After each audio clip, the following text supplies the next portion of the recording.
Good morning दोस्तों, चलिए आज हम कन्वेंशनल सोर्स ऑफ एनर्जी और non conventional source of energy का डिफरेंस देखेंगे। सबसे पहले कन्वेंशनल सोर्स और नॉन कन्वेंशनल सोर्स में परंपरागत ऊर्जा और नॉन कन्वेंशनल मतलब बिन परंपरागत ऊर्जा। मतलब जो कन्वेंशनल सोर्स परंपरागत है जो पहले से प्रसिद्ध हो, और नॉन कन्वेंशनल जो पहले से प्रसिद्ध ना हो, उस सोर्स एनर्जी को नॉन कन्वेंशनल कहते हैं। चलिए फर्स्ट ऑफ ऑल पहले कन्वेंशनल सोर्स ऑफ एनर्जी के देखते हैं। Conventional source of energy are limited and exhaustible. जो कन्वेंशनल सोर्स ऑफ एनर्जी है वो लिमिटेड है और एग्जॉस्टिबल मतलब एक लिमिट मात्रा में, और ये खत्म भी हो सकता है। Non conventional source of energy are evident and inexhaustible. जो नॉन कन्वेंशनल सोर्स एनर्जी है यह लिमिट मात्रा में नहीं है, इस बहुत ही मात्रा में है, मतलब ये कभी खत्म नहीं हो सकता है जितना हम इसका यूज करें। दूसरा पार्ट देखते हैं। More amount of money is required for generation. इसमें जो कन्वेंशनल सोर्स एनर्जी में इसमें बहुत ज़्यादा अमाउंट लगता है इसको जनरेशन के लिए, और नॉन कन्वेंशनल में less amount of money is required for generation. जो नॉन कन्वेंशनल एनर्जी में है इसमें जो ऊर्जा को वो लेने के लिए ज़्यादा पैसे लगते नहीं हैं, इसमें कम अमाउंट लगते हैं। थर्ड पे आते हैं।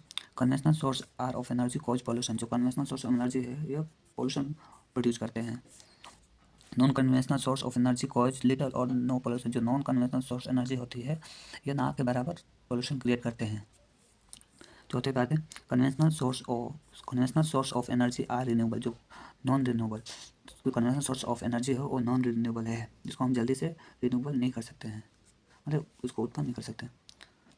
फिर चौथा आता है non conventional source of energy or renewable. जो non conventional source of energy है उसको हम रिन्यूएबल कर सकते हैं, मतलब इसको कुछ मतलब कम समय में इसको प्रोड्यूस किया जा सकता है। इसको कम समय में प्रोड्यूस नहीं किया जाता, इसके लिए ज़्यादा समय लगता है, लेकिन नॉन कन्वेंशनल में हम इसको कम समय में प्रोड्यूस कर सकते हैं। पाँचवा आता है they are not eco friendly source of energy. जो कन्वेंशनल सोर्स ऑफ एनर्जी है यह पोल्यूशन प्रोड्यूस करता है, इसलिए इको फ्रेंडली नहीं है, मतलब नेचर के लिए इको फ्रेंडली नहीं है। They are eco friendly source of energy. जो कन्वेंशनल सोर्स है यह इको फ्रेंडली है नेचर के। फिर छठे पे आते हैं। Conventional source of energy have high maintenance cost. जो कन्वेंशनल सोर्स है एनर्जी इसमें ज़्यादा हाई मेंटेनेंस लगता है, मेंटेनेंस की ज़रूरत होती है। और जो non conventional source of energy है लो मेंटेनेंस कॉस्ट। जो non conventional source of energy है उसमें लो मेंटेनेंस की ज़रूरत होती है। फिर सातवें पे आते हैं। They may get exhaust and except water. यह जो कन्वेंशनल सोर्स एनर्जी है यह पानी के अलावा सभी खत्म हो सकते हैं।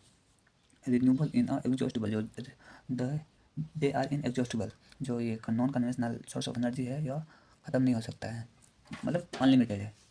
फिर आठवें पाते हैं जो हमारे कन्वेंशनल सोर्स एनर्जी होते हैं coal, oil, fuel, wood, water etc. और हमारा जो नॉन कन्वेंशनल होता है solar energy, wind energy, biomass, tidal energy etcetera.